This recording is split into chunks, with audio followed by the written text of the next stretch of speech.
Hi everyone, it's Nicky here with Fine & Country's National Market Update. As we move towards autumn, the housing market continues its path to recovery, with demand, newly agreed sales and the flow of supply all seeing increases. Strength in demand has supported house price growth, with indices reporting annual growth in July. With the furlough scheme due to end in October and other government initiatives ending soon, there is some caution in the market. However, forecasts remain optimistic. The summer is usually a quiet period for the housing market, as deals agreed in the spring complete and many put house hunting on pause to go on holiday. This year has been different. Since the housing market reopened, we have seen demand surge and house prices increase. Buyer demand is 34% higher than the same time last year. Increased buyer demand has encouraged sellers, and the flow of new supply in the last month has been 50% faster than last year. Zoopla reported that newly agreed sales per agent in August was 76% above the 5-year average, with the time to sell a home falling 30% since the start of lockdown. According to HMRC, 70,710 transactions completed in July, which is a 14.5% monthly increase. However, the surge in newly agreed sales is yet to be seen in the transaction figures, which are still 27.4% below July 2019. The strength in demand is supporting growth in UK house prices.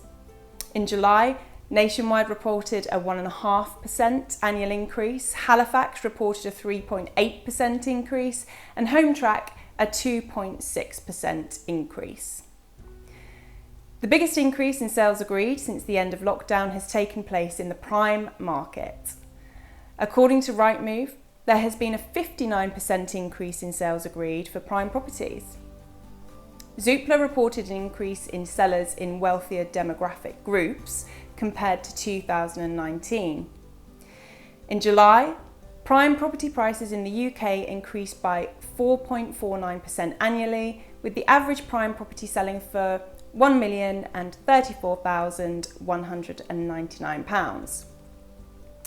While the economy shrank by 20.4% between April and June, and 2 consecutive quarters of decline have tipped the UK into a recession, recovery has begun.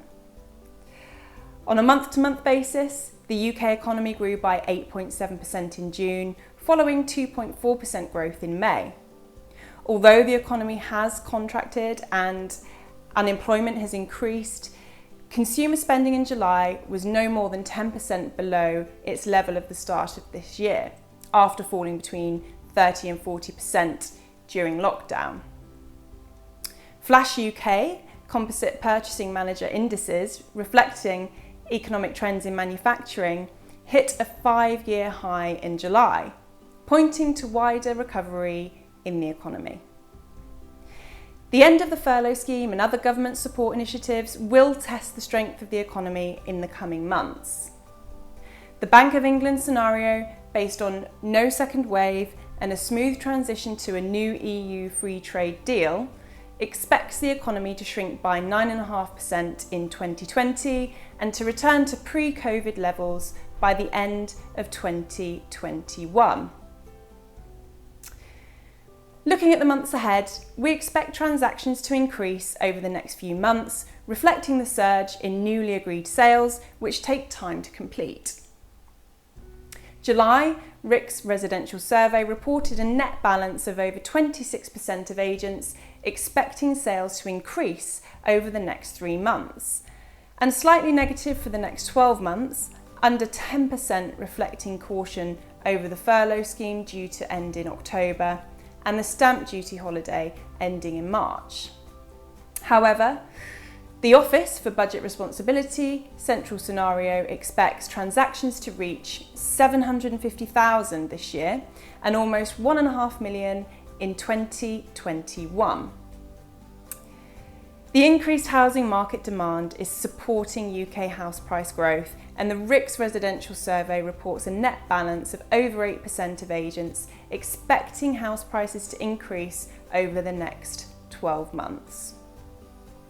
The Office for Budget Responsibility Upside and Central Scenario expect house prices to remain subdued in 2020, however, both anticipate strong price growth in 2022.